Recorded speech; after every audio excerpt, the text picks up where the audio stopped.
The gunshot cracked before dawn.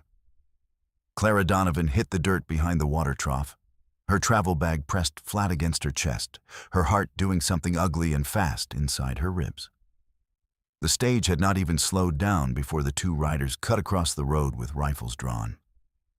The driver was already gone, running.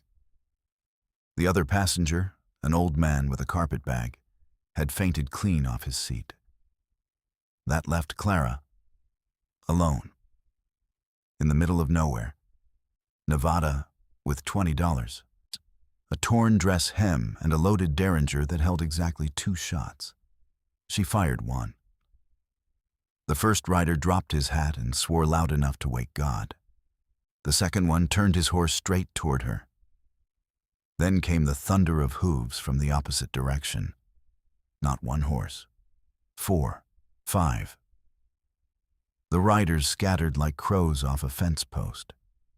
A single horseman pulled up between Clara and the dust cloud the outlaws left behind. He was on a big roan, who was sitting the saddle like he had been born there, like the horse was just another part of his body. He looked down at her from under a dark hat brim and said nothing for a long moment. "You shot at them," he said. "One of them?" she said. "With that." He looked at the Derringer in her hand.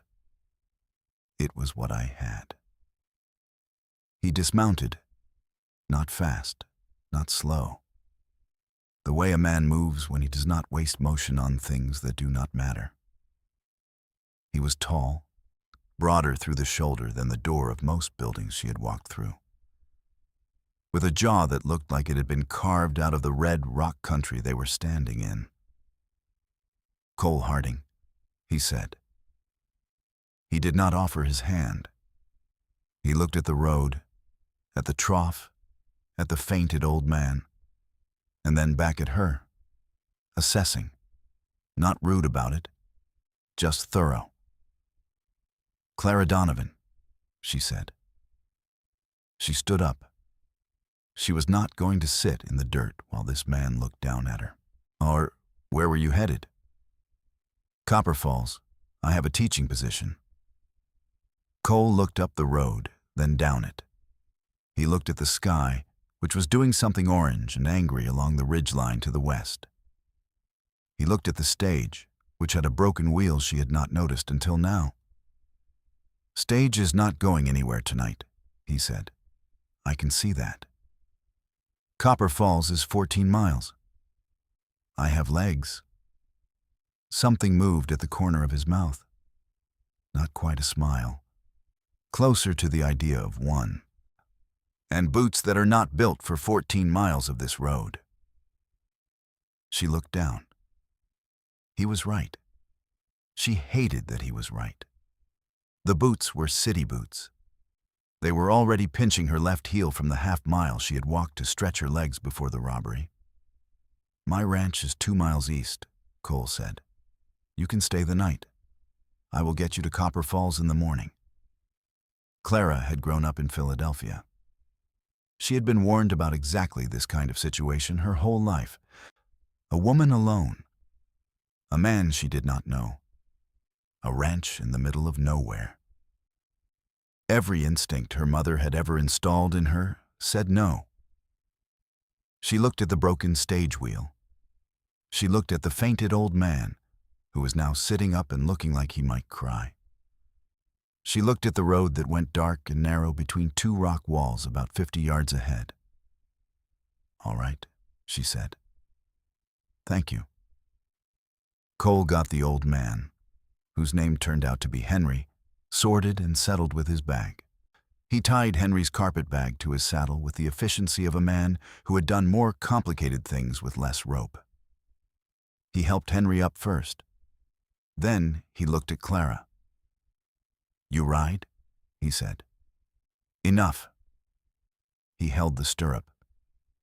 She did not need the help, but she took it anyway, because the horse was 17 hands if it was an inch, and she was not going to make a fool of herself trying to mount it alone in a torn dress. She settled behind the saddle, her bag in her lap. Cole swung up in front of her with the kind of ease that made her want to say something cutting just to balance things out.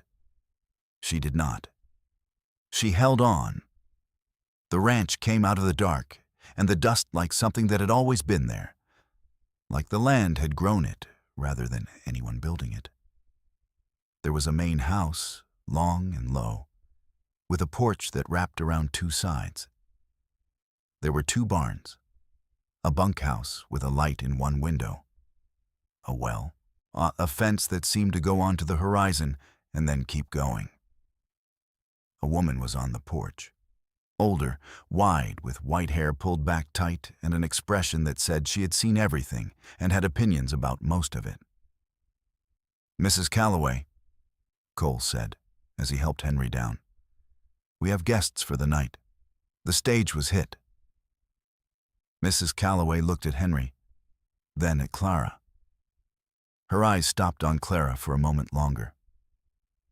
"There is one guest room," she said. She looked at Cole, "and one cot in the storage room." "That is fine," Cole said. "I was talking to her," Mrs. Calloway said. Clara straightened. "The guest room will be fine for me. Thank you." Mrs. Calloway looked at her for another moment. Then something in the old woman's face settled into something that was not quite approval, but was close to its neighbor. "Supper was 2 hours ago," Mrs. Calloway said. "But there is cornbread and cold chicken if you can find your way to a kitchen." "I can find my way to a kitchen," Clara said. She followed the old woman inside. Behind her, she heard Cole walking Henry toward the bunkhouse, saying something quiet to the old man that made Henry laugh. A short, tired laugh. The kind that comes out of a person when the fear of the day finally loosens its grip. The kitchen smelled like wood smoke and something sweet that had been baked earlier. Mrs. Calloway set a plate down without ceremony.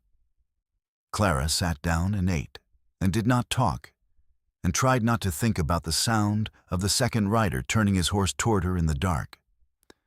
She had one shot left in the Derringer. She had put it in her coat pocket before she sat down. Old habits from Philadelphia. The kind her mother had not installed, the kind she had installed herself.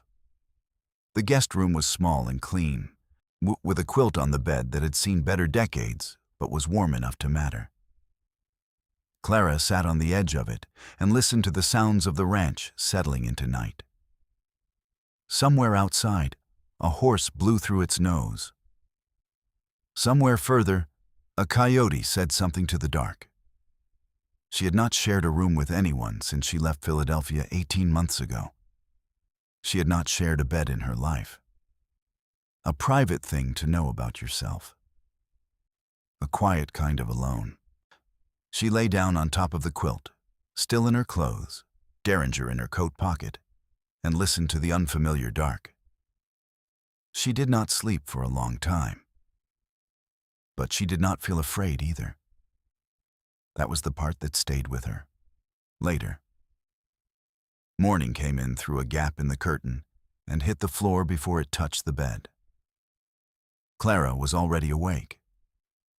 She had been awake since the rooster, and the rooster had apparently taken his job very seriously.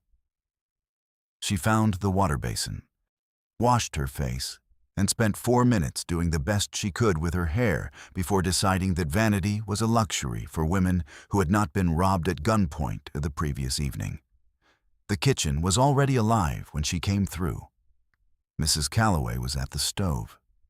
A young man, maybe 17, was eating at the table with the focused dedication of someone being paid to finish everything on the plate. He looked up at Clara and then looked back down, red-eared. "That is Pete, Mrs." All Calloway said without turning around. "He works the stable." Pete raised 2 fingers from his fork in something that was technically a greeting. Cole was not in the kitchen. Clara did not ask about him. She accepted coffee, sat across from Pete, and listened to Mrs. Calloway deliver a brief and merciless summary of the weather. the state of the east pasture fence, and in the general unreliability of a man in town named Hicks, who had apparently promised a delivery of wire 3 weeks ago, and was still promising. "Do you always know this much about the ranch?" Clara asked. "I have run this ranch for 11 years, Mrs. Calloway said. She set a plate of eggs in front of Clara. "Cole owns it. I run it. There is a difference." "Where is his family?" Mrs. Calloway picked up a dishcloth and did something to a pot that did not need doing. "Gone," she said, and turned back to the stove. Clara ate her eggs. She was helping Pete clear the table because sitting still had never been something she did well when Cole came in through the back door. He had been working since before she woke up, from the look of him. There was dust on his shirt and something that might have been a fence staple still in his left hand. He stopped when he saw her with the plates. "You do not have to do that," he said. "I know," she said. He looked at her for a moment in the morning light. Not the assessing look from the road last night. Something different. Something that lasted about 1 second longer than it needed to. He looked away first. "Horse is ready when you are," he said. "I will take you to Copper Falls. I can ride with Pete if you're busy." "I am not busy." Pete made a sound into his coffee cup that might have been a laugh. Mrs. Calloway turned from the stove with an expression that said she had filed this moment away for future reference. The ride to Copper Falls took 2 hours at a comfortable pace. Cole knew the road well enough to take shortcuts that cut through dry creek beds and over a low ridge that showed them the whole valley spread out below, yellow and red and impossibly wide. Clara had grown up with streets, with alleys, with the space between buildings measured in feet, and she had not known space could feel like this, like an argument for something. She did not know what. "How long have you had the ranch?" she asked. They were on a flat stretch. The horses were easy. 12 years, Cole said. "That is young to have something this size." "I was not young when I started it." She thought about that. "How old were you?" 22. She did a fast calculation. "You are 34. He glanced over. "Now you are quick." "I am a teacher." "Right." The word was simple, but it had something in it. A kind of respect that was not performed. She had met men who said the same word like they were doing her a favor. "What do you teach?" he asked. "Reading, arithmetic, some history. Whatever the children need." "Copper Falls has 40 kids in that school," he said. "One teacher before you left in October. They have been without one since." "I know. That is why I applied." He looked at her again. It was a long look, the road being straight enough to allow it. She kept her eyes forward. "Most people who apply do not come," he said. "Most people are not me." Another one of those not quite smiles. She was starting to recognize them. They were the expensive version, the ones that cost him something. Copper Falls was smaller than she had imagined and more real. There was a main street with a general store, a livery, a post office the size of a closet, a saloon that was already open at this hour, and a church at the far end that needed paint. The school was behind the church, one room with a bell on the roof that had a rope hanging down inside. The schoolhouse door was locked.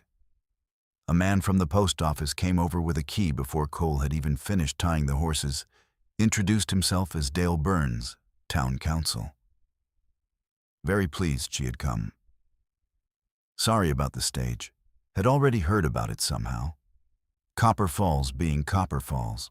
The Dale Burns showed her around the school with the pride of a man showing off something he had built himself, which he had not, but which he clearly loved. There were 38 desks. Some of the slates were cracked. The stove needed a new grate. The books were old but present.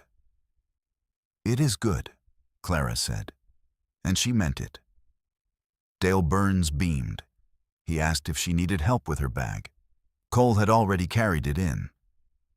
Dale Burns stopped beaming slightly, but recovered well. Cole was standing by the window when Clara turned from the bookshelf where she had been doing a quick mental inventory. He was looking out at the street, at the church, at whatever was beyond it that she could not see from here. "Thank you," she said, "for last night and this morning." "You would have made it 14 miles, he said, still looking out the window. "Maybe," she said. "In worse shape." He turned, and the light from the window was behind him, and she could not read his face clearly. "I come through Copper Falls on Fridays," he said, "for supplies." She waited. "If you need anything," he said, "from the ranch, or if the school needs anything." It was the most imprecise sentence she had heard from him.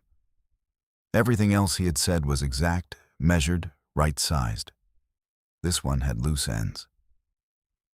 "I will keep that in mind," she said. He nodded.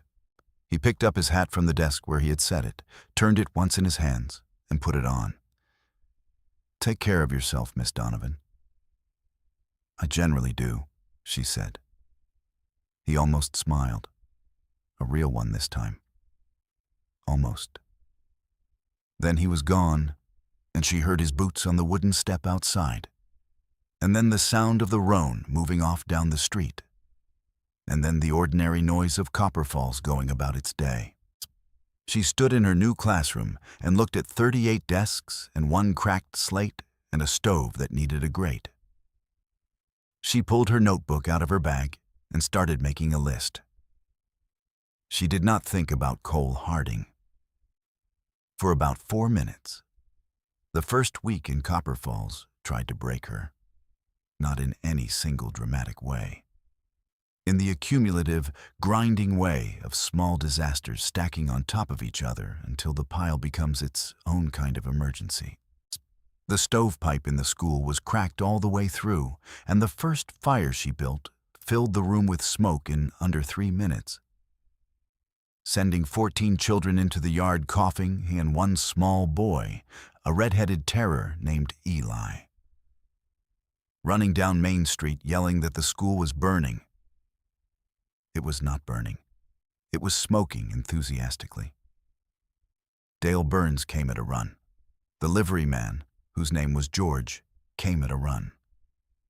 The saloon owner, and a woman named Bet with an expression like a closed door, came at a walk and assessed the pipe with a single look. "Needs replacing," Betty said. "I know," Clara said. "Hardware order takes 2 weeks from Reno." "I know that too." "You could hold class in the church until then," Dale Burns offered. The minister, a thin man named Pastor Gould, materialized at this suggestion with the look of someone who had opinions. They were not favorable opinions. Clara thanked him before he could express them and suggested firmly that the church would be an excellent temporary solution, and that she was certain the congregation was generous enough to allow it. Pastor Gould agreed, in the way a man agrees when the alternative is appearing uncharitable in front of the whole town. So she held class in the church for 8 days. She used the pews as desks and the hymn board to write arithmetic problems. Eli, the red-headed fire announcer, turned out to be the fastest reader in the room, which she suspected he had been hiding on purpose. She also discovered that Copper Falls had no doctor, one part-time deputy who was also the barber, a water pump that worked on its 3rd attempt each morning and its 3rd attempt only, and a boarding house run by a widow named Lucille that was clean, warm, reasonable in price, and full of opinions that Lucille shared freely with anyone in earshot. Lucille's current primary opinion was about Cole Harding. He was married, Lucille said on the third evening, handing Clara a cup of tea she had not asked for, but was grateful for. 3 years ago, wife died in a fever. Not from here originally, she was from back east somewhere. Clara wrapped both hands around the cup. He has not been sociable since, Lucille said. Not unfriendly, just contained. She looked at Clara over the rim of her own cup. And he brought you here himself. He was on the road. He helped. Cole Harding does not detour 2 miles for strangers. Clara looked at the tea. I am just saying, Lucille said, and did not say anything else, which was somehow worse. Friday came.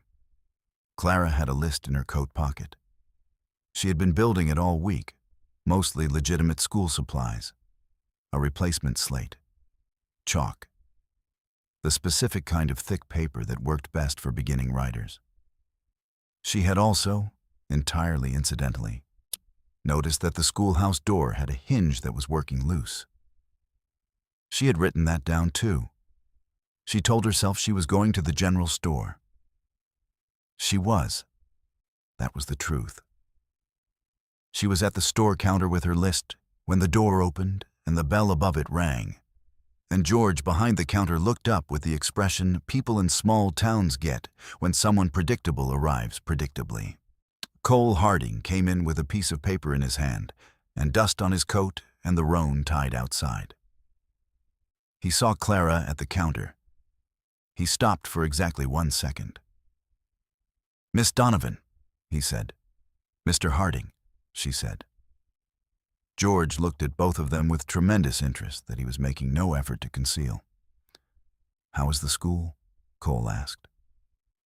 He came to the counter. He set his list down next to hers without looking at it. The pipe is cracked, or I have been in the church. I heard about that. A pause. Eli ran past my south fence yelling about fire. He has a gift for communication, she said. Cole looked at her list. She let him. There was nothing private on it. You need a hinge pin, he said. The door is loose.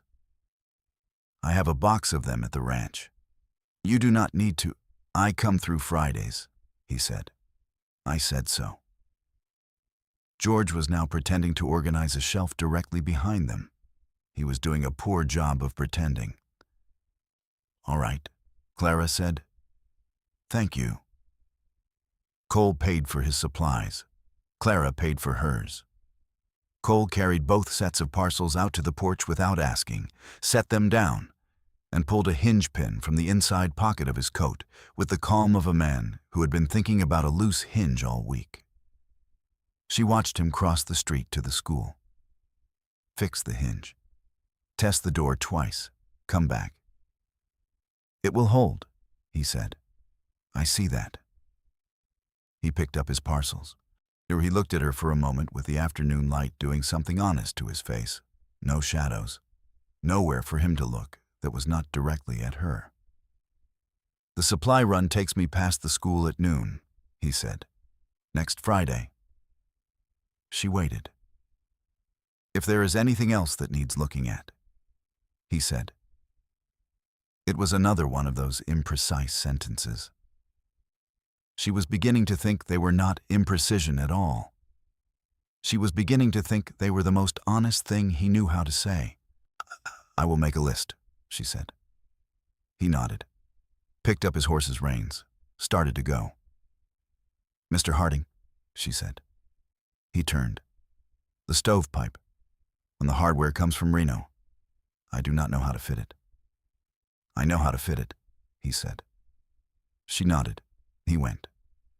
She stood on the porch of the general store in Copper Falls, Nevada, in a town she had been in for 8 days, watching a man ride back toward a ridge that turned the color of fire around 4 in the afternoon. Lucille was going to have opinions about this. Clara decided she could live with that. The stovepipe arrived on a Tuesday, which meant Cole was not in town, which meant Clara spent 2 days trying to figure it out herself before admitting that she had made it measurably worse, and that the smoke situation was now personal. She sent a note with Eli's older brother, a 13-year-old named Sam, who ran errands for the general store, out to the Harding ranch. The note said, "Pipe arrived. You installment difficult. Available any afternoon this week if you are able." It was the most practical sentence she had ever written. She was proud of it. Cole arrived the next morning at 7:45 with the correct tools and a length of spare pipe in case the new section did not fit. Which it did not. Which he had apparently known it would not because he had measured the original before the hardware order went out. A fact he mentioned without emphasis, without wanting credit for it, just as information. She stood in the doorway and watched him work. The children were not due until 8:30. The morning was cold and clear, the kind of cold that made the light sharp and everything looked like it had been cut out of something larger with great precision. "You measured it before," she said. "Seemed like a reasonable thing to do," he said from the roof. "When did you come to look at it?" A pause. "The morning after I dropped you here." She thought about that. "And you came back the next morning." "I was in the area." She was quiet for a moment. Cole was not in the area the morning after. The ranch was 2 miles east. Copper Falls was not in the area of anything for Cole Harding except deliberately. She did not say that. "Thank you," she said instead. He came down off the roof with the ease of a man who had been climbing things his whole life. He was close when he landed, closer than the previous times, and she did not step back. She did not know exactly when she had stopped doing that. She thought it might have been the hinge pin, the moment when a man pulls something useful out of his pocket that he has been carrying all week because he thought you might need it. "Fire it up," he said. She built the fire. The smoke went up the pipe and out the roof and out into the cold morning air and nowhere else.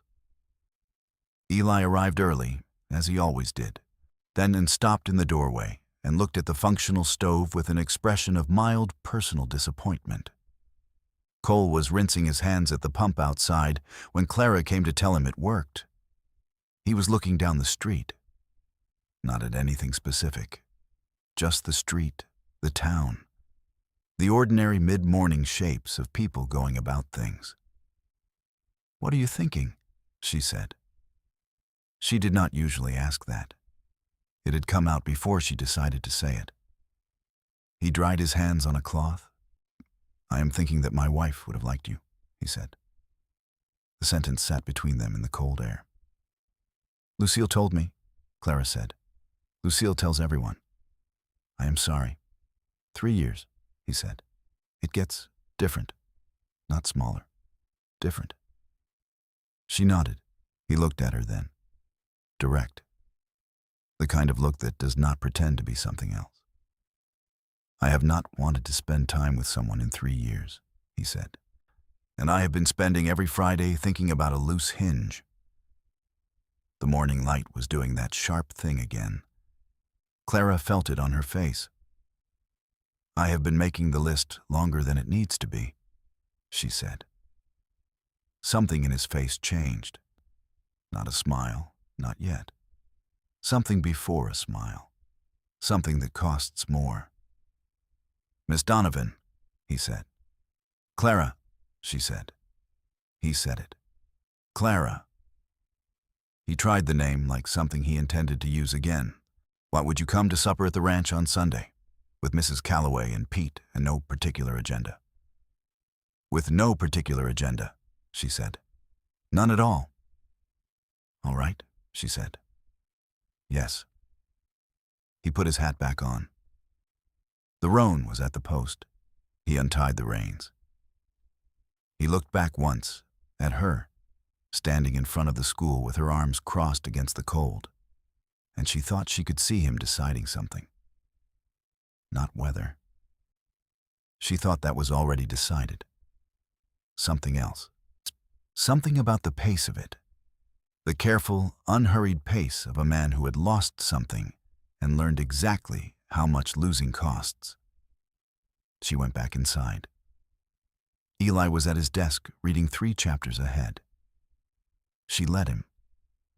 Sunday came with a blue sky and a cold that had teeth but not meanness.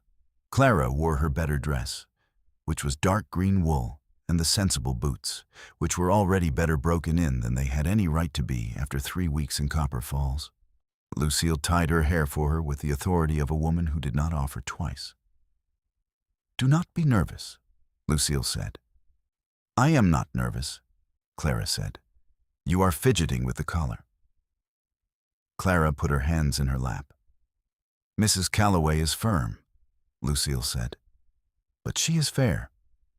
And she has been running that ranch alone for 3 years in all the ways that matter. If she lets you eat at her table without commentary, it means something." "What does it mean?" "It means you are staying," Lucille said, simply, as though this were already established. Clara looked at herself in the small mirror on the dresser. She had come to Nevada with a teaching position and $20 and a Derringer with 1 shot left in it. She had not come for anything else. She had not been looking. She had learned, in the month since the stagecoach, that not looking was not the same as not seeing. The ride to the ranch was familiar now. She knew the place where the road bent toward the creek. She knew the ridge that turned red in the afternoon. She knew the gate with the crooked post that Cole had been meaning to fix for 2 weeks and kept not getting to because other things came up first. She had added it to the list. Pete met her at the gate. He had combed his hair with aggressive ambition and was trying to appear casual about it. He took her horse with the gravity of someone who had been assigned a very important task. Mrs. Calloway was on the porch. "You are on time," she said. "I generally am," Clara said. Mrs. Calloway looked at her for the long moment that meant something was being evaluated. Then she stepped aside and held the door. Dinner was roast beef and root vegetables and fresh bread that Mrs. Calloway had been up since 5 to make and would never in her life admit to. Pete ate with focused devotion. Cole sat at the head of the table and passed dishes without ceremony and asked Clara about the reading levels in her class with the genuine interest of a man who had opinions about education and was not afraid to be wrong about them. They argued, pleasantly, about whether arithmetic or reading came first in a child's formation. And Cole was wrong and admitted it when she showed him why, which made Mrs. Calloway make a small sound into her glass that might have been approval. After supper, Pete disappeared toward the bunkhouse. Mrs. Calloway cleaned up with a speed that suggested she was creating an opportunity, and she was not being subtle about it. Cole and Clara sat on the porch in the cold. The ranch spread out in front of them in the last of the daylight. Horses moving in the far paddock, the windmill turning, the sound of nothing in particular, which out here was its own kind of music. "Tell me something I do not know about you," Cole said, but she thought about it.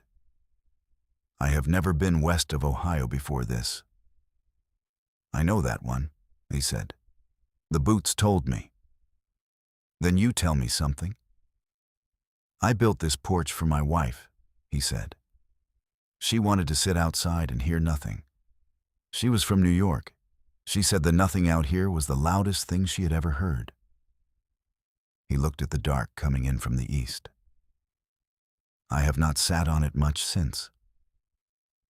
Clara looked at the porch boards, and at the rocking chair that was just slightly off to one side, the one that was never used. "You are sitting on it now," she said. "I am," he said. She did not say anything else. Neither did he. The nothing got loud. She listened to it. Later, when the cold became serious, Cole walked her to her horse. Pete had already saddled it and retreated with the tact of a 17-year-old who had been coached. or possibly bribed. Cole held the stirrup. "I do not need," she started. "I know," he said. "Let me." She let him. She settled in the saddle and looked down at him in the last of the light. "The list is getting short," she said. He looked up at her. "The school list." "Yes." He was quiet for a moment. The roan moved somewhere behind him, and he did not look away from her face. "Then we will find other reasons," he said. It was the most direct sentence he had ever said to her. It landed clean, no room for mistake. "All right," she said. "Yes." She rode back toward Copper Falls with the cold at her back and the dark coming in around her, and the sound of the nothing Cole had described being exactly as loud as his wife had said it was. She thought about shared things, shared tables, shared arguments about arithmetic, shared porches, and the silence that was not empty, but full of someone else's breath and presence and weight in the world. She had come to Nevada with a list of things she needed. She had not thought to put this on it. In the morning, she would open the school and call the register, and Eli would already be 3 chapters ahead, and the stove would draw cleanly, and Copper Falls would ask things of her, and she would answer them. On Friday, Cole would come through town for supplies. She would be there. And in the months after, through the cold of January and the mud of the thaw and the long, dry heat of the Nevada summer, through a roof repair at the school that took 4 Saturdays and a fence dispute with a neighbor that took Cole's full attention for 3 weeks, through Mrs. Calloway teaching her to make the bread and Pete growing 2 inches, and a cattle drive that kept Cole gone for 11 days, during which he did not admit to counting them. Through all of it, the list between them grew shorter, and the reasons grew quieter and more honest. Spring came in fast and yellow across the valley. They were on the porch when Cole said it. Not the planned speech of a man who had rehearsed, just the thing itself, in the space between one sentence and the next. "I have been thinking," he said. "About what?" she said. "About whether a woman who came here with city boots and a 2-shot Derringer would consider staying." She looked at the horses in the far paddock, at the windmill turning, at the ridge that was green now for the first time since she had seen it. "Staying where?" she said. "In here," he said, then quieter. "With me." The nothing was very loud. "I have never shared a bed," she said. It came out simple, the way true things do. He turned toward her, not urgent, certain. "Then share mine forever," he said. It was not a performance. It was not this speech. It was just a man who had learned how much losing costs, asking a woman who had learned how much solitude costs, if they might stop paying separately. She looked at him. "All right," she said. She said it the way she had said it to every true thing he had offered her. From the first night in the dark, from the hinge pin in his pocket, from the pipe he had measured before she asked. Yes. Just yes.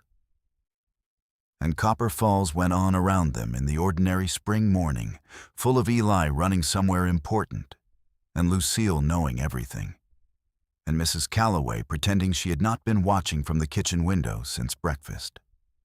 The windmill turned. The horses moved. And on the long porch that had been built for sitting outside and hearing nothing, 2 people sat together in the loudest silence either of them had ever known, and did not move, and did not need to.